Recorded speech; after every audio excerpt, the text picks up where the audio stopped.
That tiny spoon of sugar you stirred into your coffee this morning is activating a craving that's 40 million years older than your entire species. It dissolves before you've even finished stirring. Nothing about that gesture feels like history. It feels like nothing at all. But your tongue is running a program far older than primates, far older than the continent you're sitting on right now. When did humans first start craving sugar? The real answer is stranger than any first bite. The craving arrived long before the sugar did.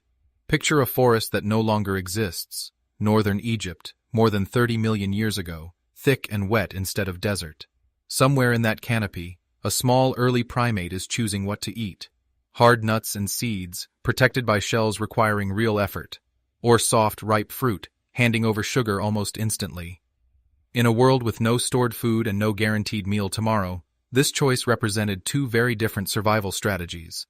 Hard foods protected their calories behind labor. Soft, sugary fruit gave up its calories cheaply, but only briefly, only seasonally. Whichever way that ancient primate leaned would leave a permanent mark, not in memory, but in the hardest tissue in its body. Teeth chip when they meet resistance. They decay when bathed in sugar long enough for bacteria to feed on the residue. A skeleton can't tell you what an animal wanted, but it can tell you exactly what it chewed, year after year. Researchers set out to solve this exact puzzle using fossils from Egypt's Fayum Depression, one of the richest early primate fossil beds on Earth.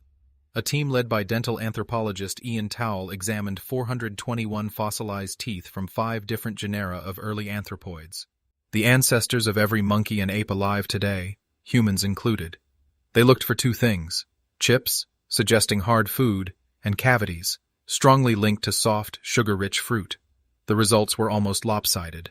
Only about 5% of teeth showed any chipping at all, a strikingly low number compared to modern primates that regularly crack nuts and seeds. The cavity patterns, meanwhile, pointed exactly toward animals eating soft, ripe fruit on a regular basis. That's not a minor detail buried in an old fossil bed. It's a straight line connecting an ancient primate to your mouth right now. Sweetness detection isn't random. It's carried by a gene called TAS1R2, present across the entire primate family tree. Animals that could detect and crave sugar-dense food got a reliable, fast source of energy. Animals that couldn't simply didn't.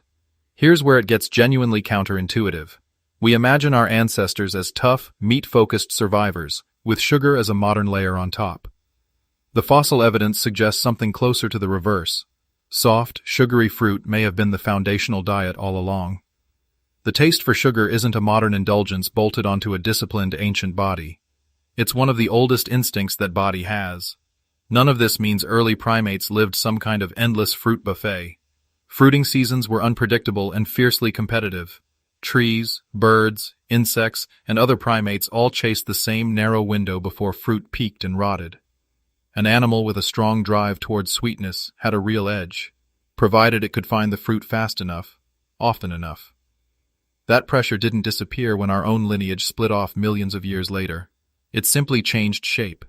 Instead of fruit alone, early hominins in Africa gained access to something even more concentrated: honey.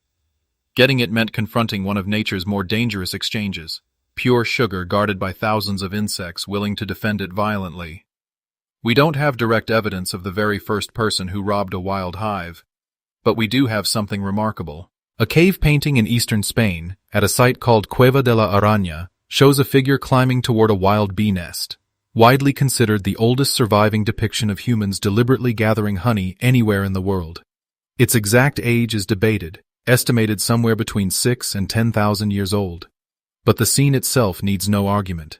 It shows real danger undertaken for something sweet, at a height where falling meant serious injury. This reframes what eating sugar meant for most of human history. It wasn't a habit. It wasn't a snack. It was a calculated risk, taken rarely. For something so energy-dense, the danger was considered genuinely worth it. Sugar wasn't something you had. It was something you earned at real physical cost, maybe a handful of times a year. That scarcity is almost entirely missing from how we think about sugar today. And it's the hinge this whole story turns on. At some point, thousands of kilometers from that Spanish cave, people stopped simply searching for sugar and started growing it. The best evidence points to the highlands of New Guinea, where wild grass was domesticated into what we now call sugarcane. Likely somewhere around 6,000 to 8,000 years ago, based mostly on genetic and linguistic reconstruction. A major 2025 genomic study confirmed New Guinea as the true origin point of the modern sugarcane crop. What's easy to miss is how modest this beginning actually was. Early cultivators weren't refining anything sophisticated yet. They grew cane mainly to feed pigs and to chew raw, sucking out sweet juice and spitting out the fiber. Some communities in the region were still doing exactly this well into the 20th century. The part of the story that would eventually reshape economies and empires hadn't happened yet. That happened later in India, when someone worked out how to boil cane juice down into solid crystals. The exact timing remains genuinely contested, somewhere between the 5th century BCE and the 4th century CE. What isn't contested is what the innovation meant.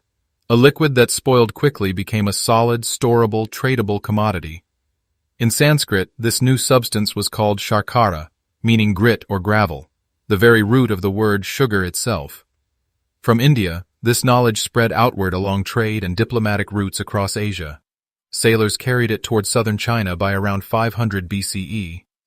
Centuries later, Chinese envoys traveled specifically to India to learn sugar refining methods directly. From there, it moved toward Persia and eventually into the Mediterranean world, arriving in Europe as an exotic rarity. For a long stretch of history, that's exactly what sugar remained. Rare, costly, reserved mainly for the wealthy or the sick. And that scarcity had a strange side effect on human bodies, one visible not in records, but in the teeth of the dead. Across multiple studies, from ancient Levant hunter-gatherers to Neolithic farmers, dental cavity rates tended to rise with intensive grain farming. Starchy processed grains break down into fermentable sugars, feeding the same bacteria that thrive on sugar itself. But the real story isn't as tidy as it's often told. A 2019 reanalysis found something more complicated. Cavity rates between farming and hunter-gatherer populations actually overlapped by more than 70%. Climate, it turned out, was also a meaningful factor, sometimes rivaling diet itself in effect on dental health. The popular image of pristine hunter-gatherer teeth versus decayed farmer teeth is real in aggregate, but far less clean than usually presented.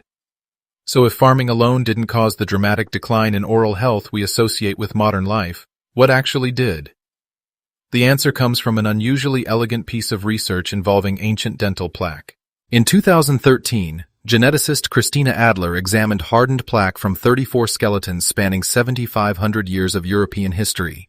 What they were really examining was ancient bacterial DNA, a fossilized snapshot of what once lived in these people's mouths. The results showed a shift toward less healthy bacteria when farming began in the early Neolithic, exactly as expected. But then something unexpected appeared. Between that shift and roughly 400 years ago, the oral microbiome stayed remarkably stable. It was only during the Industrial Revolution that everything changed again, and changed far more sharply. That's when cavity-causing bacteria, now considered normal in modern mouths, became dominant for the very first time. The Agricultural Revolution, 10,000 years in the making, produced a real but comparatively modest shift. The Industrial Revolution, barely 2 centuries old, produced a far bigger one entirely. Something happened in that short window that outweighed the accumulated dietary change of the entire Neolithic era. What happened was supply. Sugar stopped being something you climbed a cliff for or imported at great expense. It became something manufactured on an industrial scale, grown on vast plantations using forced and enslaved labor, then shipped to Europe in quantities no earlier century could have possibly imagined.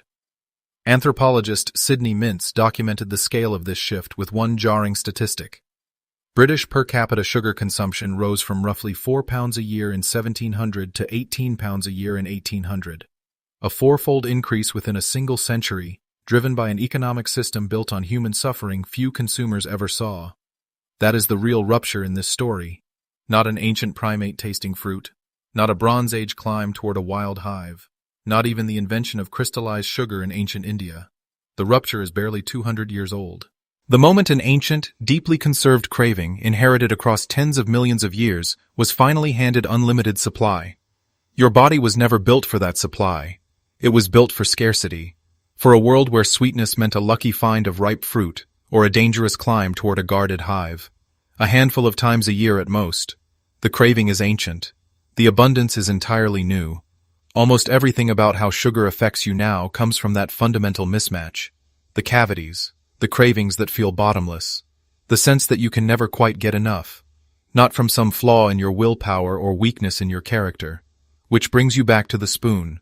Small, ordinary, forgettable. It isn't asking anything difficult of you. It doesn't need you to climb a rope ladder or wait for a fruiting season. It just needs you to reach for it, the way something in your biology has been built to do for tens of millions of years. The sweetness dissolving in your cup right now is answering a want that predates your entire species. Only the ease is new. Everything else is exactly as old as it's ever been. Somewhere in a lost Egyptian forest, an ancient primate chose ripe fruit over hard nuts, without knowing what it was setting in motion. That single instinct traveled through millions of years, through honey cliffs, through crystallized sugar, through industrial plantations, until it arrived, quietly and effortlessly, in a small spoon on an ordinary morning. Your craving was never a flaw. It was always the plan, just never designed for this much abundance. The craving is ancient. The abundance is not. And now you know exactly why that small spoon feels so impossible to resist.